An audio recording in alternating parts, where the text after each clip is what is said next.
Welcome to the Financial Advocacy Podcast. I'm your host, David Kinder, the tax-exempt wealth guy, registered financial consultant, and chartered life underwriter, and my co-hosts, Michael Moffat and Kurt Gibbs. This is a disclosure where we say you can't hold us accountable for any actions you take on your own, just like all financial entertainment shows. We are not providing legal, tax, or securities investment advice of any kind. We do provide general investment information for educational purposes only, and we will discuss alternative financial strategies that do not contain or include securities.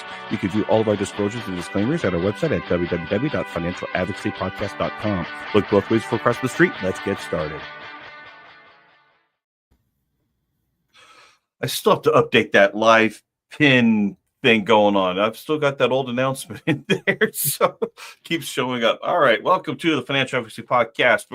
We're back on a whole other topic here. And Alonzo, salute to you, my brother. Always glad to see you. We're going to cover investing as best as we can cover as non-licensed investment people. But I've had some experience with this stuff, and Mike, I don't think you ever held any of these licenses in the past. Your screen is frozen for me. No, you're fine for me. A securities license is one license that I've actually never held. I've had just about every other license, but no 663, 7, any of those. So. All right, so you never had a 763. There we go. And and of course, Alonzo is pointing out the First Amendment for us. We know because he's going to restream, and just because you don't have a license doesn't mean you can't talk about it. Absolutely true. And as we have in our disclaimers, we're going to cover the stuff that usually they can't talk about or are afraid to talk about. Well, that's exactly what I was just going to say is because we're not licensed, it may give us actually a little bit more freedom to talk about this stuff, as ironic as that may be. Absolutely. But look, you're coming in pretty jarbled, and I don't know if that's you or me. I'm going to assume it's you because I don't have a weak connection, at least according to my settings here. So am I better now? Go figure. Yeah, security license folks can't say stuff while we actually can. The main thing is that we're not making a recommendation. We're not telling anybody to buy, sell, hold. We're not making any analysis, although I will talk about some analysis tools that I happen to like. We'll talk about some formulas. We'll talk about some definitions and things. The first thing is let's talk about the importance of investing for the future, because if we don't, are we going to make some progress in the future? Generally not. And I'm counting in this equation cash value life insurance, even though it is not a security. It is part of long-term investing, depending on how the policy is structured. And I know I hate saying that phrase. As long as the policy is structured properly. I'm so tired of that phrasing. I mean, life insurance is not an investment. So, well, it is and it isn't. Real estate. Depends on real estate can be an investment, but it's not necessarily a security. Yeah.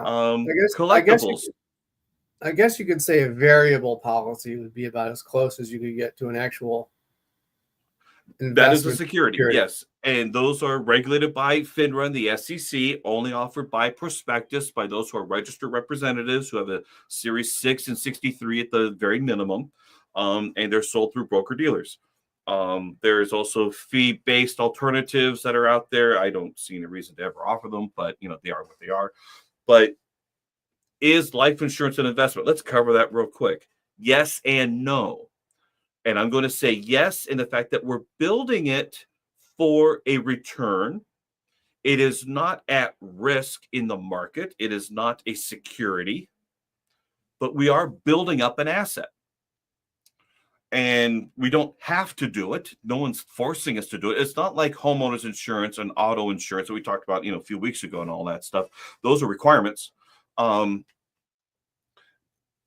yet, choosing to purchase life insurance is an investment of what you want to have happen for the future.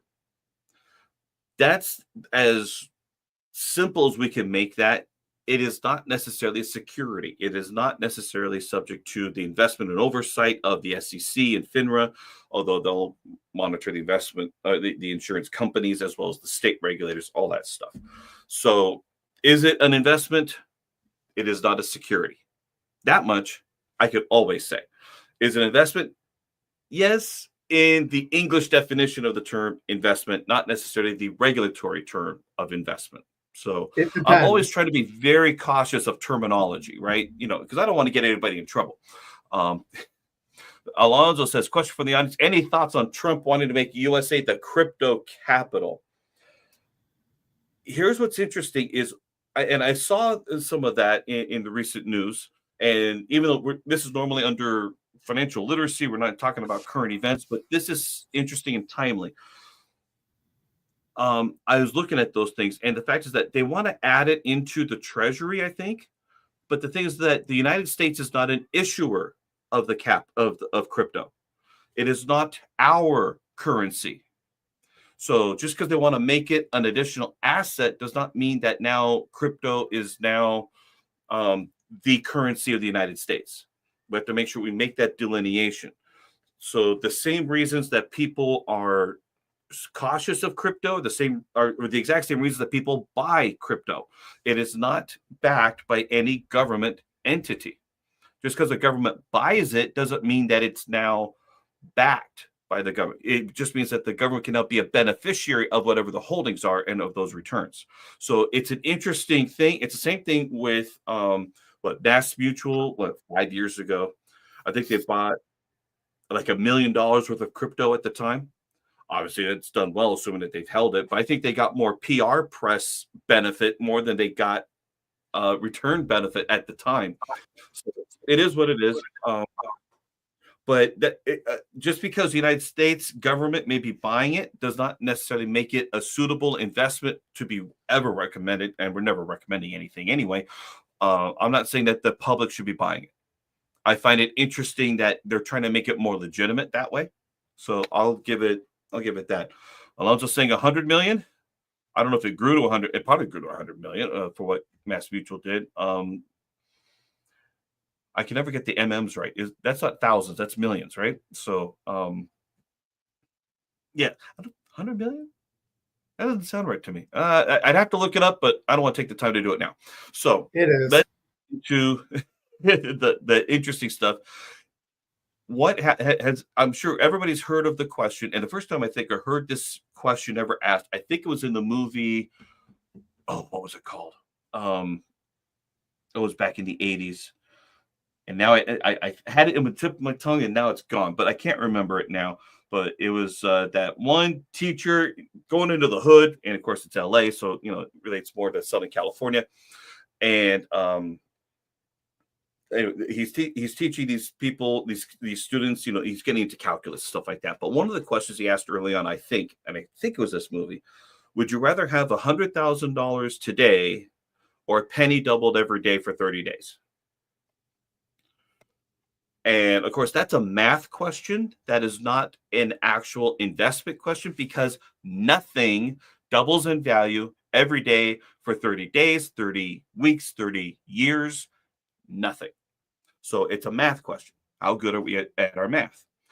And so I'm going to share my screen here. Think about it. And if you guys are watching and listening, Alonzo did my homework here.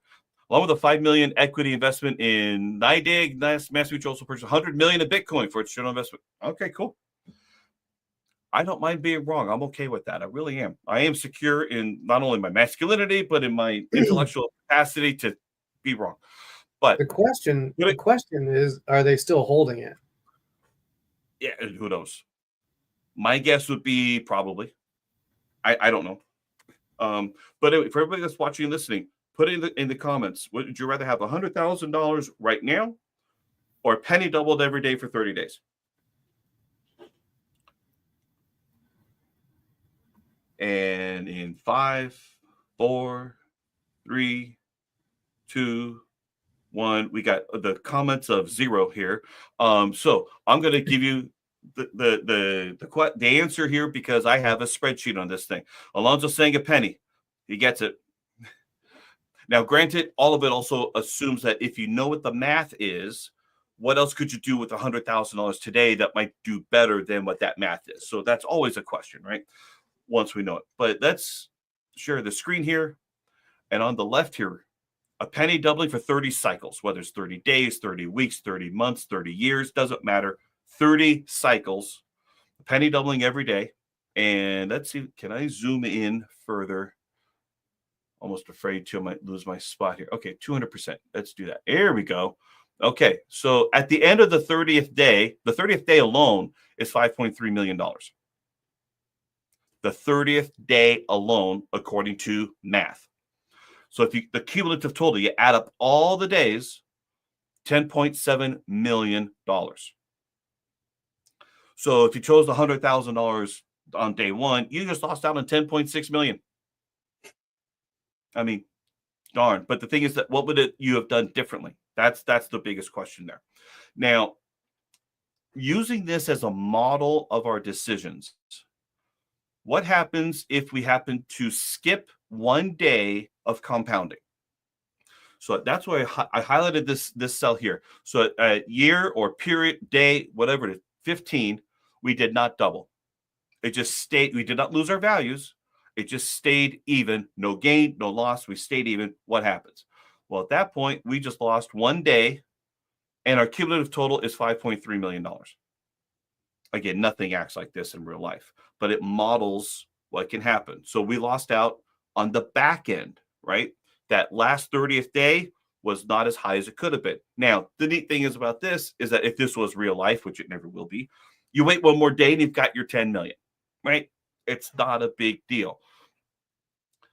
But let's go down further. What happens if we have a penny doubling every day for 30 days, but we withdraw it all and start again on day 7? Because here's the thing. This first 10 days, in fact, heck, the first 20 days, there's a very technical term for this. Let me give you the technical term. What do we call this part? It is boring. Telling you that right now. This is the boring part of financial stuff. It is not fun. You just, but you have to stay the course in order to get the high payout later on. So here, on day 7, we not only did not double, we took all the money out. And then we restarted the clock again. And at the end, again, this is a modeling of what would have happened. Your cumulative total is 83,000, not 10.7 million, 83,000. That's the power of compounding if this was actually something that could happen in real life. So again, this is modeling our decisions. Now, that's in the first 10 days, 10 periods, whatever it is. Let's move over here. What happens if we did it in the second period? We did it in day 16. We took everything out and we started the clock over again. Yeah, $500 cumulative. This is where we say you effed up, right? You screwed up. Or, let's be fair, life screwed you and really did a number on you. Okay, because that could be, maybe you had these huge medical bills that took it, or maybe you got sued and it took everything away, got divorced. Things happen and it messes everything up. And I'm going to reference Tom Hegna's book here, Who Wants to Be a Millionaire. I reference it for 2 reasons. One, it's a very good book, and 2, I'm in it. I knew that was shaking his head at me. Yeah. Well, if I can't cite myself, I'm going to be citing myself a few times. But the thing is that if I'm citing myself and it's terrible, then you all would call me a fraud. So I'm going to cite myself because it's good. But in here, he talks about the 2 biggest wealth drains, which is divorce and cars. How you pay for your cars can impact how much wealth you have remaining to compound for you, and divorce, which because it cuts out everything, not to mention child support and alimony. So I'm just saying that if you can help avoid the wealth erosion from some of those areas, you're going to be that much better off. Alonzo's saying, this could be a case study for the use of an IUL. I'm an IUL. I know you're an IUL guy, and I know that you do it the proper way. So I have no qualms on that. IUL, as we've talked about before, has performance risk, even though it does not have market risk. And we know that. And we covered all that before. And we're not anti-IUL necessarily. Usually we're just about, He is. If there's places where IUL is better, I just want to see it as much as I can do it contractually guaranteed as much as possible, which normally just means it's an IUL contract with non-lapse premiums. There's different stuff that's out there. So, yeah, you can invest using the IUL, but the thing about the IUL is that it's not directly investing in anything. You're tracking the index performance from year to year or year to every 2 years, whatever it is, however it's allocated. Okay, do I have another thing? Yeah. Yes, I do have more here. I don't want to go down Penny that doubling road. for 30. Fair enough. Yeah, we're not going to argue, but that's all right. We're good. What happens if we have a market dip a few times while we're growing our wealth? Well, how do we monitor that? How do we do that? Well, I had to manually put in, rather than having an Excel formula, I had to manually put in different numbers. So here, instead of 16 cents doubling to 32, it took a 25% dive. So from 16 cents down to 12 cents. And then we doubled again from there. Now, doubling makes everything easier. But I did that, 5 times? 1, 2, 3, 4. I did it 4 times. So instead of the 10.7 million, you have a total of 212. Again, all the money is just growing. You're leaving it alone. You're not withdrawing it at that point. It's just the market doing what it does. And that's how that can erode your wealth. Again, that's not even in your factor that you can control. And I hate that because sometimes the way some planners tend to work and their investment only focus, they create victims of their planning instead of winners because of this kind of buy, hold, and pray mentality. And they think, oh, just hold on. No, if I was able to keep, again, everything being hypothetical, if I was able to keep that money growing consistently, it would have been 10.6 million. Now you're telling me I have to be happy with 212. Again, using this as a model. Now, what happens if we wait too long to get started? So let's grow that here. If a penny doubling every day for 30 days, and yet what happens if we wait 5 years to get started? Where's the cost? And the cost is in the back end. You don't feel it up front. The cost is later. So instead of the 10.6 million, you have 335,000. Cost you about 10.4 million, assuming that model could actually work out. What happens if you wait 10 years? 10.5 grand.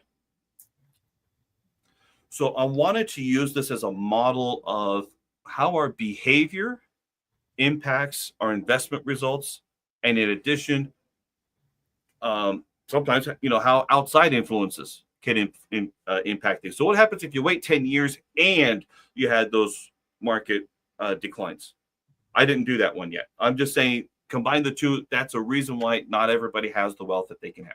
Or we can guarantee it's going to be less than 10,500 though.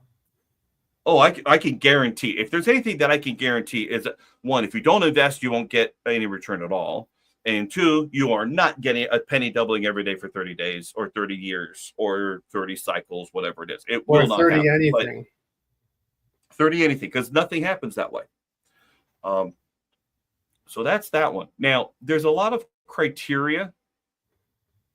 Let's go here. I have a blog article. Again, I'm citing me. Of course I am. But I've done a lot of this stuff to Mike's laughing at. I'd laugh at me too. I agree with you. But if it sucked, we would all know it by now. So for any given bucket of money, there's 7 criteria to evaluate for comparing capital investments. So what do we got? The first one is risk. And usually we're thinking about the risk of loss of the lump sum of capital to be invested.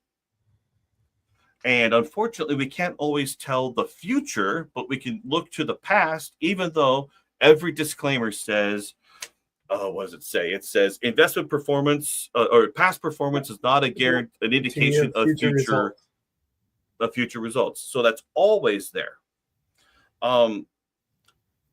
Remember that the word investment can be code for can lose all your money. In 2008, which is the biggest free fall, and this is why I keep referencing it, It was a free fall of 50% of the market in 2 months, September to November. It was a free fall. I couldn't believe what was going on. Before that time, you know what, the market will ebb and flow. Down 10%, up 10%, maybe down 20%, back up 20. It was not a free fall. Question: when investing, is there a concrete minimum dollar amount to have a likelihood of substantial returns? No. Most of that is going to start with behavior. And this is something I give. There's a firm called Edward Jones. And Edward Jones actually has done a great job with this. And in fact, my parents were an Edward Jones client, let's say 30 years ago. And they got started with $25 a month. And that's actually the minimum that American funds will let you open an account with. Start off with, $25, and they debit your account $25 a month, and it just grows. And so behavior going into your plan is far more important than let's pick the right thing. Because quite frankly, you could be in something that is not the greatest, and you'll probably do okay long term based on past precedent, right? I got to couch everything. So no, there's not a minimum concrete dollar amount because different firms will let you do it. The question is, what is it going into? What is the risk? But I did this presentation 10 years ago now. It's on my YouTube channel, Risk Tolerance and Recapturing Investment Losses. It still holds up because I go through a lot of these things we're talking about here. By the way, do not confuse risk with volatility. Risk is in relation to the volatility. So volatility is your investment to the benchmark index. But we have to make sure that the benchmark is an appropriate benchmark for your risk tolerance. So the first part is determining your risk tolerance. And I got a whole thing on that one too. The second part is how is the investment behaved compared to that risk tolerance? Oh, kinds of fun stuff. So return. You have risk, you got return. What kind of return based on the past can we sort of anticipate? And generally what we're looking at is the higher the risk, the higher the return. But there's also a great phenomenon, and I think it's called value investing, where you can take a lower risk and get a higher return. And I love that. That keeps people invested. That keeps complaints away. I like it when I can have a path where people will stay invested and not get nervous as much. Like I talk about my favorite funds, they went down, 30% and 40% back when the whole market was down 50%. I mean, now I wasn't at that firm anymore, but I would have been saying, look, we're down 30, could be worse. Now, 30 sucks, but it still could be worse. So we have risk, we've got return, we've got costs. What are the costs of investing? And this is a lot of how is the broker or advisor being paid? And that depends on your time horizon, right? Are you investing for 5+ years, or it really should be 3 years plus, or if it's going to be short term? And by the way, the shorter the term, the less risk you should be taking with that lump sum. So I've had people in the past, they said, well, I just want to invest for a couple of years. And this was before 2008. And so I put them in something that was moderate, very, very moderate, rather calm, I would hope. Once 2008 hit, the rules went out the window. And now investment advisors should be far more conservative and be declining some of those transactions. I wouldn't want the risk and liability on those anymore. I'd say if you really want to invest in that, go to Fidelity, go to TD Ameritrade, go to, wherever else, do it yourself, because I don't want the liability. But so anyway, there's different costs involved. Now there's terms. Everything has different terms available. So which it just depends, like annuities have their different terms. Annuities have, I call them house rules, and then they have IRS rules. Got to know the difference between those two. And will those terms fit in your overall objectives? It's just something that has to be kept in mind. So just because you have something that has a great high risk, high return Doesn't mean it's still right for you, depending on the terms and conditions of what it is. Agent or advisor compensation, it is and is not a factor. The main thing is the agent or advisor, are they doing this for you or are they doing this to you? And unfortunately, it's hard to know. I heard this great line when I was at the business planning summit. They said, "This looks great for your advisor. It could be good for you." I'm going to start using that far more. I got to bring that in my vernacular. Looks great for the advisor. I don't know if it's good for you. It depends. And of course, I brought up it depends. That's right. There are other intangible considerations with benefits and drawbacks. So, and then the final one is tax considerations. What are the tax implications of everything? I probably should have reordered that and put that higher up. But these are the criteria. Does everything kind of fit in line? And I'm looking at this like, if I were in the client's shoes, would this make sense to me? Would I want to go forward based on what I know about the client and their goals and objectives? That's what I'm looking for. But let's talk about risk tolerance and bias there. So that's another blog article, but it's based on FINRA. FINRA has been doing these financial capability studies at least since 2006, 2005. They've been doing it for quite a while. And this chart, by the way, I got out of Tom Hegna's book, although I got it for the Kindle version because that one's color. It's not color in the book that's printed out here. It's black and white. Tom went cheap on that part. It's not even color. But here's the cycle of emotions: optimism, excitement, the thrill, the euphoria. I want to get in because everybody else is making a ton of money and it feels safe, right? You got this mass market euphoria, mass market sentiment. Everything is going gangbusters, and then all of a sudden things start going down. Here's the anxiety, the denial, the fear, the desperation, the panic. We got the stages of loss. Yeah. At some point you got the bargaining kind of a thing, and by the time it's like, no, that's it, I got to sell out. And that was a time when you should have stayed in. And in fact, if you could have stayed in, you should have put more money in, because we make money when we buy low and sell high. Not let's feel good and then feel bad and make our decisions accordingly. If we could take the emotions out, that really helps. So here's the interesting thing. I've been following this study for quite a while. This, where was this? This was in which year? The 2009 study. So this is right after the crash. And I'm sure it had 2008 respondents here. But how willing are you to take risks? 45% say not willing. That's a pretty big number. 42% say they're neutral, which then if I'm an investment advisor and I'm going to be advising a client, you say neutral, I have to say not willing. I got to play with that a little bit. Like it really, if we go up 10, but you can lose 20, is that going to be a problem? You got to figure out where their fear factor is, more or less, because it's a pain factor. That's what risk tolerance is. It's how much pain can you tolerate in looking at your statements, which is why so many people in 2008, they didn't even open their mail. That's probably one of the best things that people should do at that point, depending on your time horizon. So 2009, 45% not willing. Now, the 2012, what happened since then? Market had been creeping up. It's been doing better. Guess what? Now it says 35% are not willing. Now, what did that just prove? It just proved that when people feel better, they're more willing. And they did it again. Here's 2016. Guess what? 30% are not willing. Guess what? What's been happening? The market keeps going up.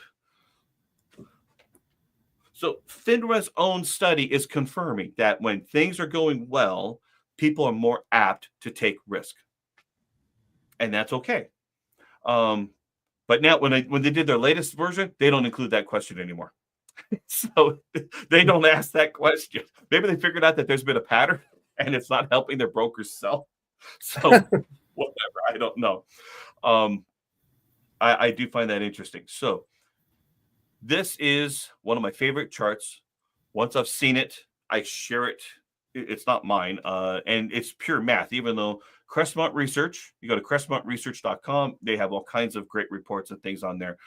Here's the neat thing about this graph. Now I'm going to zoom in some more because I can.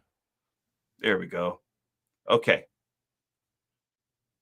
If you lose 10% in a given year, what's the return that you need to get the next year to get back to even? You need 11% gain. 10 versus 11. Okay, that's not too bad. If you lose 20%, you need 25% to get back to even. What happened in 2008? We went down 50%. You need 100% gain to get back to where you were. How many years did it take? And I've shared this before, and I've shared it in the other presentation. It took about 4.5 to 5.5 years to get back to where you were, assuming you weren't selling out of your portfolio. You're not in retirement taking distributions. You're not panicking and then putting money back in, because you can't day trade your mutual funds. They don't like that. You day trade ETFs, but you can't day trade mutual funds. Realizing this and how quickly losses happen compared to investment returns, this shows how much more cautious we need to be, and we should be as advisors.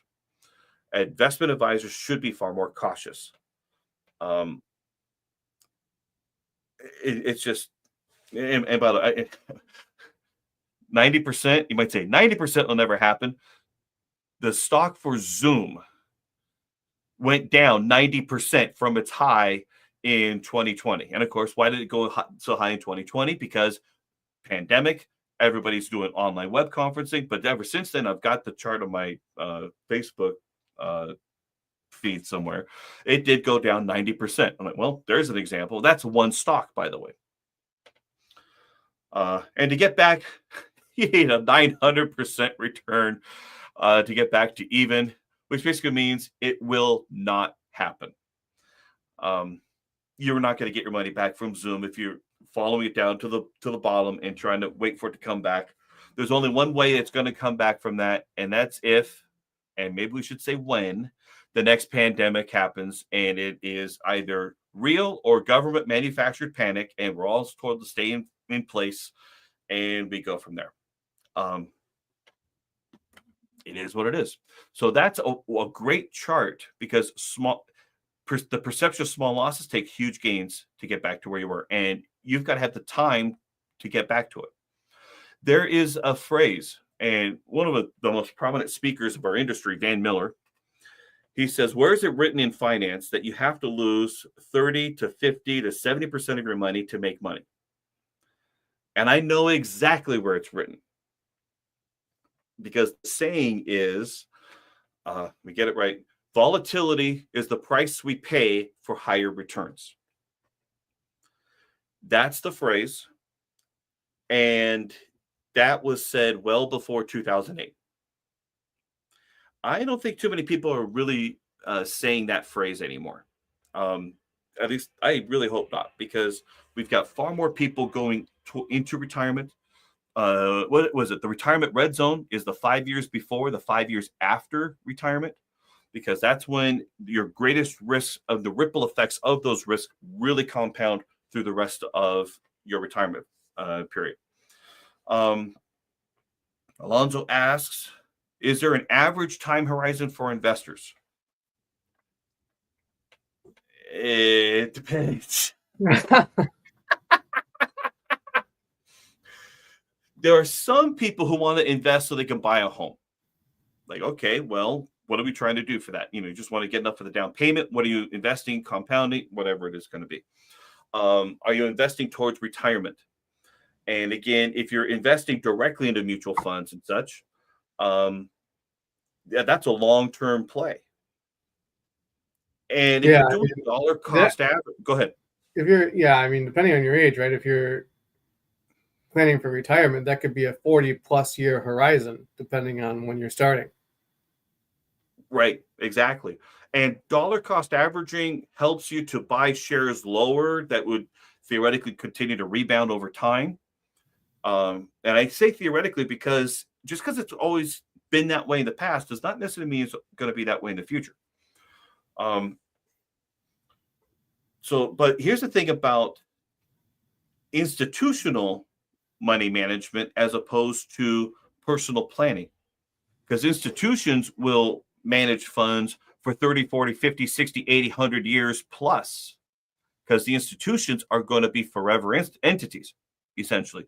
But when we're investing towards our own emotions, we're investing towards our own security, and we're investing to one day spend, which is why there's these rules of thumb, like, what's the rule of thumb? It's take 100 minus your age, and that's the amount you're supposed to have in stocks, once you're in retirement. So if you're 70 years old, you should have 30% of your portfolio in stocks, 70% in bonds, and that's a rule of thumb. That may or may not make sense, but the idea is to preserve more of your capital in something that is presumably safer, so that you have your money for your spending needs. So that's that rule of thumb there. But yeah, average time horizon, it depends on what they're investing towards and what their purpose is long term. Now, I have a completely different idea on that. And you can use IUL or whole life, almost doesn't matter. But you can use what I write about in the book. So what I write in the book, well, I've written, and by the way, I'm on the back cover too. I'm bragging. I know, I'm sorry. But I didn't tell him to put me on the back cover either. I mean, that was Tom Hegna's design. So he quoted me back there. But what I basically say is the problem in the markets is that when all of your money is already tied up in the markets and the market goes down, what extra money do you have to invest? You generally don't have any, right? All these people saying, this is the time to buy. If you've already been buying all this time and your situation is optimized, you don't have any more money. This makes you at least a temporary victim of the stock market, depending on your stage in life and what the funds are for. What if you had a fund, a reserve fund, that when the markets go down, you have access to cash and capital? When you have access to that, you can put it into the market. Now, when do you want to do that? Probably when someone from the government says we're going to stimulate the economy. Sounds like a violation, but still, it's a stimulation of the economy. They're going to put more funds in there, which means somebody's going to benefit from that. And if you have capital and you could put the money into the market or into your own business, maybe other people are going out of business and you could buy their inventory and you buy it for pennies on the dollar. Whatever it is, you have capital. You could take advantage of opportunities. So that's what cash value life insurance can do. So while you could do this within an IUL, not necessarily as much with a whole life, because the whole life is a fixed return. Depending on dividend performance, it does what it does. But you can borrow against either of those policies because you have the cash available, put it in the market, put it in inventory, whatever it's going to be, hold on to it for a long period of time, sell out. Can't do that with inventory, but sell out when it's long-term capital gains. So you want to hold on to it for 13 months or longer, keep the profit, repay the loan, keep the excess. And go ahead. I believe, you can correct me if I'm wrong, but if you've borrowed the money with the purpose of making a profit, you can write off the interest on borrowing the money as well, as long as it's held for long term. And I have not necessarily looked that up in terms of investing. I think that the tax publications do support that. I've never promoted that. So that's tax advice. We're going to defer, talk to your accountant. But as far as for a business, if you're doing this to buy inventory and such, by all means, yes, if you're buying inventory, you're buying real estate or something, and you're buying it for a purpose of profit, definitely that works. You're going to flip the real estate. You're going to buy it for rental purposes or whatever. I'm not 100% positive on that for securities. And I'm just not positive on it. So that's something to definitely check with your tax advisor on as far as investing outside of a qualified retirement plan. So this has to be brokerage, after tax stuff, if you're going to do that. So I've never mentioned that or recommended that. I do know that the fees, if you're working with an advisory firm, the fees are tax deductible. Right. To a certain point. I can't recall what that is right now. But anyway, there are there are some advantages there. But having access to capital when no one else does, you can take ethical advantage of opportunities. And that is a beautiful thing. I want to see people become winners of their financial planning, not temporary or possibly permanent victims of, in my opinion, inferior planning, just because it's easier. It's easy to talk about just invest, buy, hold, and pray. Pray to which God? I don't know. I don't care. But I mean, it's just, I hate seeing that. And that's what happened in 2008, 2009. People were just, their life savings were decimated. And so, you know what happened that year was Nancy Pelosi made sure that the government decided to waive RMDs that year. It was the past administration. They screwed everything up. We feel your pain, so we're not going to make you take a distribution out. They figured out that if you take a distribution when the values are low, they're not going to get as much tax revenue. Let's wait for those things to go up. Let's collect higher taxes on a higher balance, so that they're on a buy, hold, and wait and pray and such, so that the government benefits. So, okay, so that was that blog article. Now, I've been talking long enough, I think. One of my favorite resources, if anybody's ever looking for stuff on mutual funds, I like Yahoo Finance. And the reason I like Yahoo Finance, I'm going to scroll up here to the summary. The reason I like it, it gives you all the up-to-date stuff, at least within the last trading day. It is what it is. And I use these two funds, Capital Income Builder and Capital Growth and Income. I just use that as reference. They were the favorite mutual funds I was selling back in the day.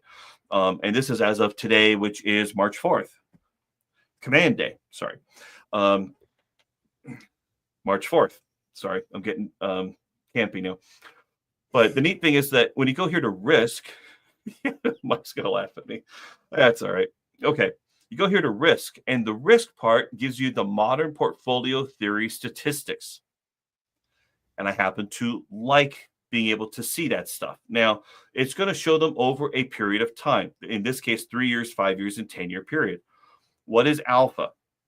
And I'm going to show it because I prepared for this. Alpha is the excess return of that investment compared to its expected return based on the risk level and outperformance or underperformance relative to the benchmark.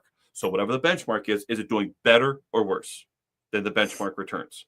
We want a good alpha, and alpha is represented with the number 1, and I want it to be greater than 1 for a greater return. That's our alpha. And in this case, and I'll just zoom in for the 3-year. Here we go. So now you can see it. So for alpha for 3 years, 1.21, which means it's essentially 20% better of a return, not 20 percentage points. It's just 20% better. It's a statistical number. That's what it means. So that's for the return. Beta, no, we're not talking about males here. Alpha male, beta male, all that garbage. No, we're not talking about that. This is all statistical analysis. Beta measures the volatility. Scrolling at the bottom here. It's a longer description. It measures the volatility or systematic risk of an investment relative to the overall market, with beta of 1 indicating the investment price tends to move in line with the market. Values above a 1 is higher than the market, higher risk. Values below a 1 is lower risk. So here for the 3-year, it's 0.92. We're pretty close to the market performance of risk. In the past, it's 0.96, 0.97. We're right in line there. The mean annual return is average yearly return on the investment, calculated by summing up all the annual returns over a period divided by the number of years. So that's just the mean annual return. And again, it's a statistical number. It's 0.46. That's not 46%. It's the statistical number. R squared is one of my favorite benchmarks. And I doubt my old securities mentor is watching. I haven't talked to him in a long time, but he taught me this. R squared is the percentage of the return is attributed to the market. So in this case, 92.4 for 3 years, 90.85 is 5 years, 89.9 10 years. So it's trending that more and more of the return is coming from the market, not necessarily the management. But the inverse means that 10% of those returns are coming from the management of the fund. It used to be back in 2007 when I was selling this fund, it was like 0.56.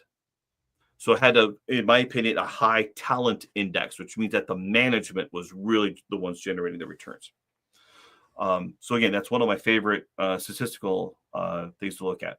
Standard deviation measures the dispersion or the volatility of an investment return from the average return. So how volatile is it?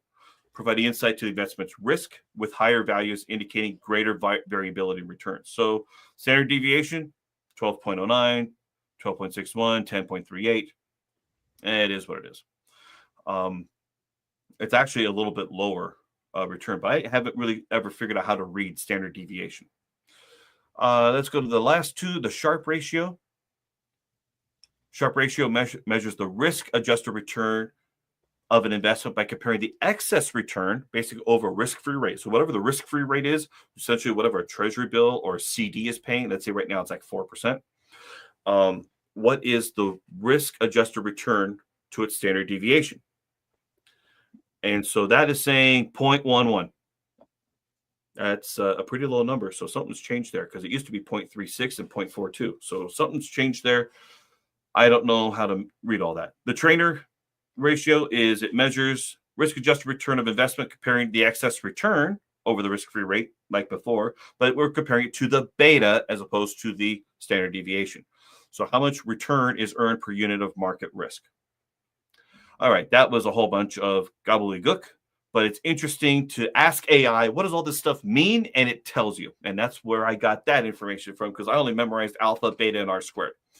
But if I was going to show it on the screen, I had to show like I knew stuff. So there's that.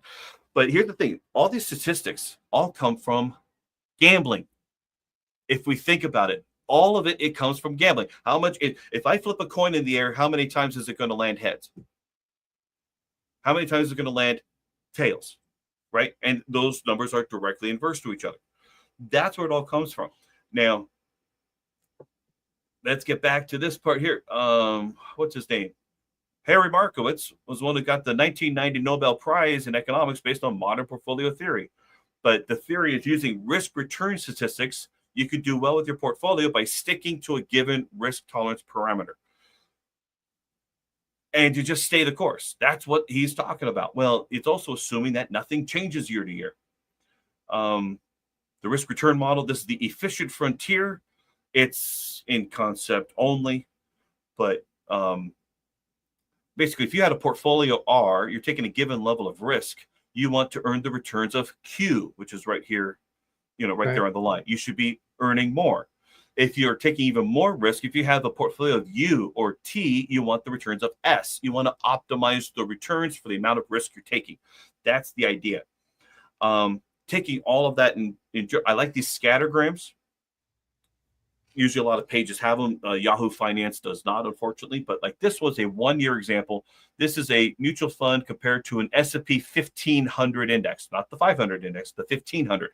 And this has a higher risk, higher return compared to that benchmark. I like that one because at least you're being compensated well for that over the 1 year.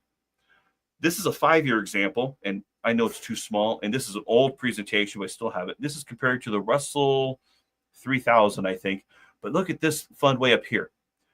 Less risk, higher return compared to that fund. Sign me up for that all day long, assuming that this fund was originally in my risk tolerance. I want less volatility, higher return. It does exist. It's the value investing component. So anyway, again, like we've said, past performance is not a guarantee of future results. And by the way, it assumes that all this stuff, and we touched on this briefly, just because, brought up Trump and crypto, trying to make crypto the reserve currency. That's still a scary proposition. But all of this stuff assumes that life continues with no changes. We have political changes. We have demographic changes. We have economic policy and economic indicators. All of those things change the equation of everything. So nothing is static. especially with this current administration. I don't care if you're a fan of Trump or a big critic of him, everything is changing. And it's hard to feel a sense of security based on current events, which means stay the course. Better to keep doing something than nothing. But these are crazy times. So when everything changes, the past almost becomes irrelevant. But at least I can get an idea. How did this fund perform based on the past events? Gives me an idea how might it perform with new events. Not that that's a guarantee, but I like to see what the fund trends to do. So anyway, all kinds of stuff on investing. This has been way too much. I don't think there's much of anything else to cover here, other than there are other ways to invest for the future. You do not necessarily have to invest in securities. I would hope to help people to do more tactical management, which means you're going to take charge of what you want to do and what you want to have happen. When you take charge, first of all, you own your results far better, and you're going to pay more attention, as opposed to, hey, I just did all the stuff my broker told me, and how come I'm lost 30%? Well, you kind of taking a passive role. If you're taking a passive role in your financial planning, you can't get mad when you get passive results. And passive results often lend to hopefully temporary losses. But even then, temporary losses in 2008, it took 5.5 years. Can you take that kind of a risk? And I'm always cautious of that. Now, what are the alternatives? I like cash value life insurance for the reserve fund to then be deployed in however you want to use it. I like annuities, but again, annuities are for retirement. I usually am cautious of them when you're under the age of 50. Yeah.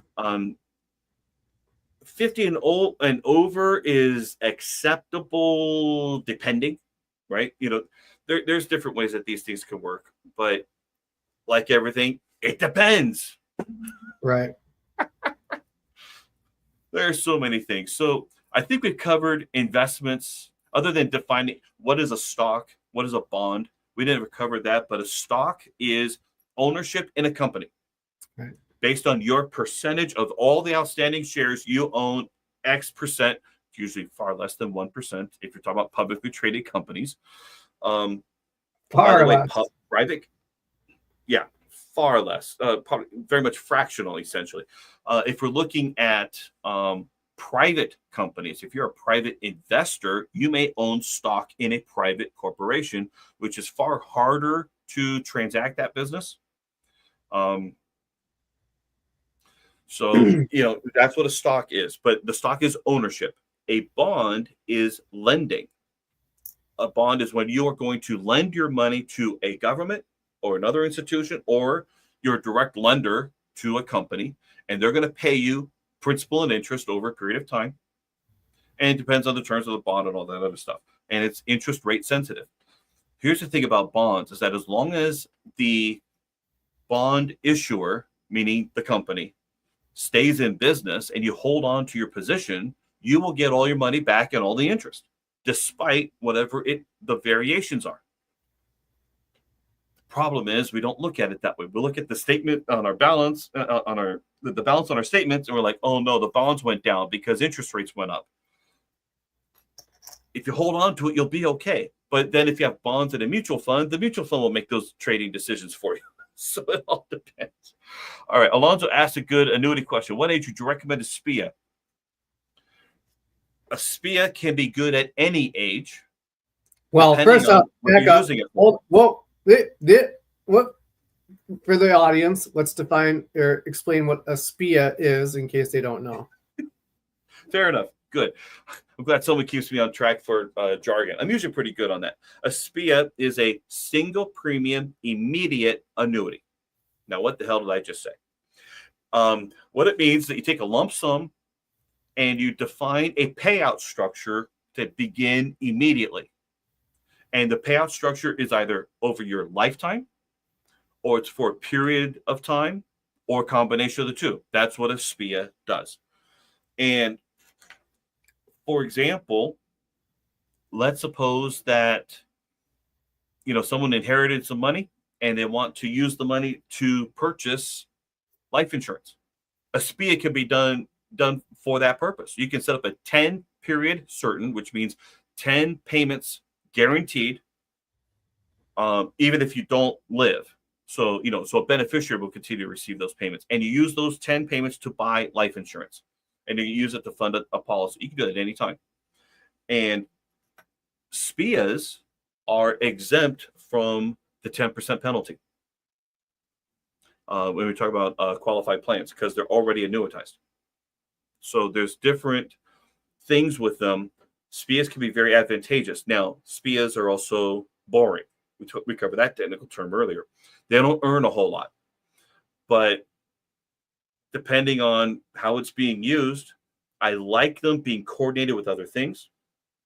I also like them when someone is uninsurable and they want tax advantaged retirement cash flow. Because with the SPIA, and we're talking about outside of a qualified plan. If you do this with an IRA, it's not going to work. But let's do it this way. You use the IRA, you bought a bigger annuity to then use the bigger annuity to buy SPIAs every year. And you use those non-qualified SPIAs outside of an IRA to generate lifetime cash flow.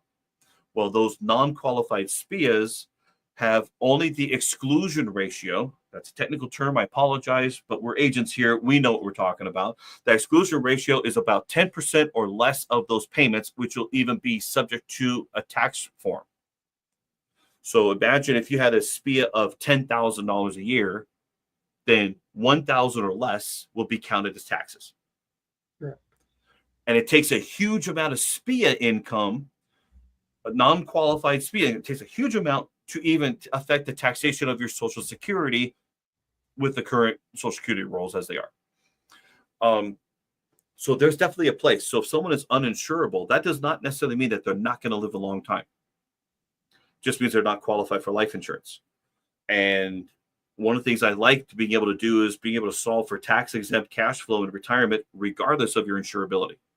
And so non-qualified SPIAs is a part of that. You just have to buy the new contract every year for 10 years. Oh, darn, I got multiple sales. They're not big commission sales, but I'll take them. No, there's worse things in life. So, yeah, a SPIA can be at any age, depending on how it's deployed. An 18-year-old, if they inherited some money, they want to use it to deploy it another way, you can use a SPIA for that. So, like everything, what's our theme? It depends. I would say on average, though, the vast majority of cases, they're going to be used later in life when you're looking for more of a guaranteed income versus, having your money in the market and things like that. So, generally speaking, you are going to see people 60, 65, maybe and older. Even older. I think they'll issue them up to age 90. Yeah. Even in California. So it's really very friendly for the older that we are. Again, they're pretty boring. The only thing is, and we always have to be careful of them, is that if you choose a life-only payout, the good news is it's the highest possible payout. The bad news is you pass away too soon, the insurance company keeps the entire balance. There's no residual beneficiary benefit. If you choose a life and period certain, then if you pass away too soon, the period certain, whatever is remaining, that gets paid to a designated beneficiary. You live longer than that, it still pays out as though there was no period certain. It just keeps on paying out. So I happen to prefer life plus period certain and figure out the optimal payout for that given amount. And that's something that you want good ratings for, because that's a lifetime contract. If you just want an interest rate play, the interest rate the ratings of the company probably don't matter as much, for short-term MIGA.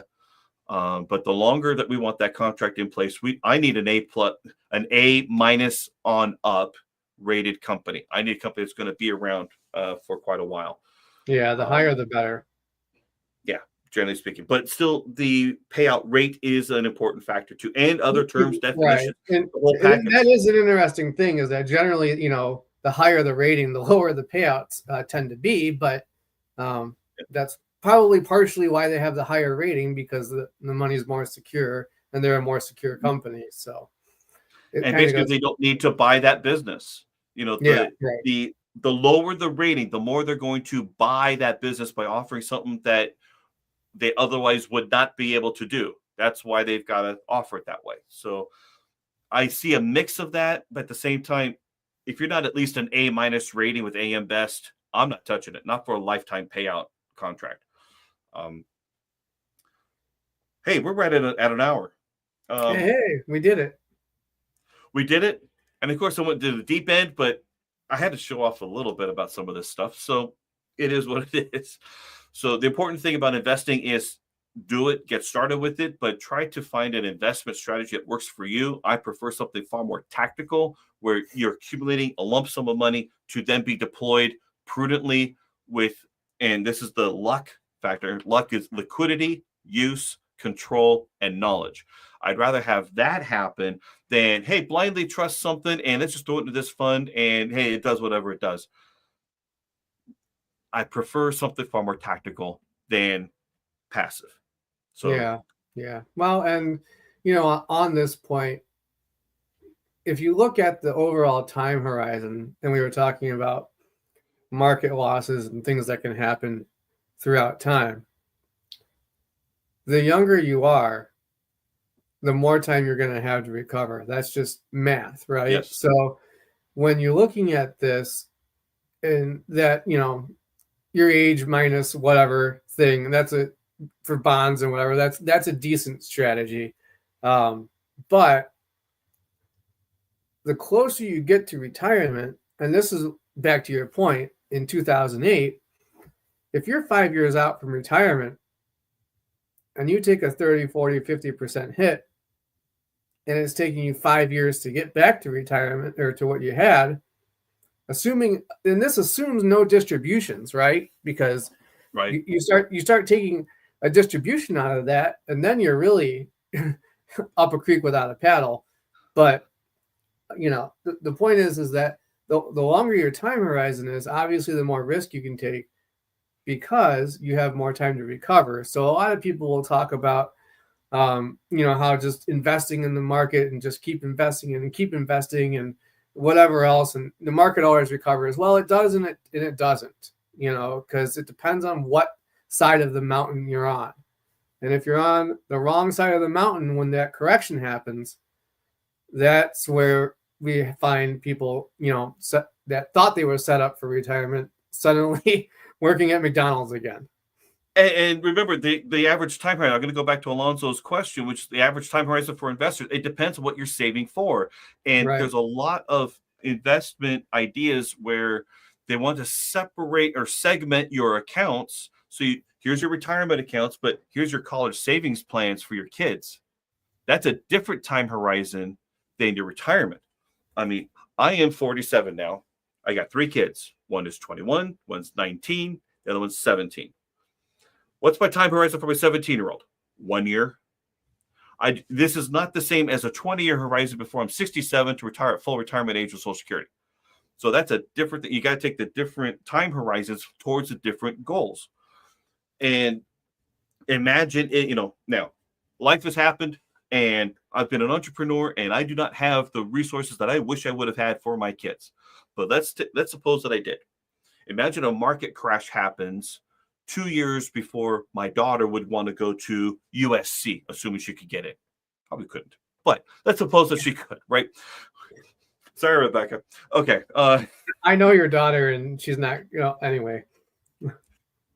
Wow. No, I get to say that. You can't say that. Okay, but she's not going to be very happy with you. So that's not going to be helpful. But let's suppose that I had a nice portfolio and it went down 30% right before we want to get her into USC. That money's not there, essentially, if I want that money to be there to recover. There's only one advantage of that, which is I could probably write off the losses. But you have to sell out in order to realize that loss.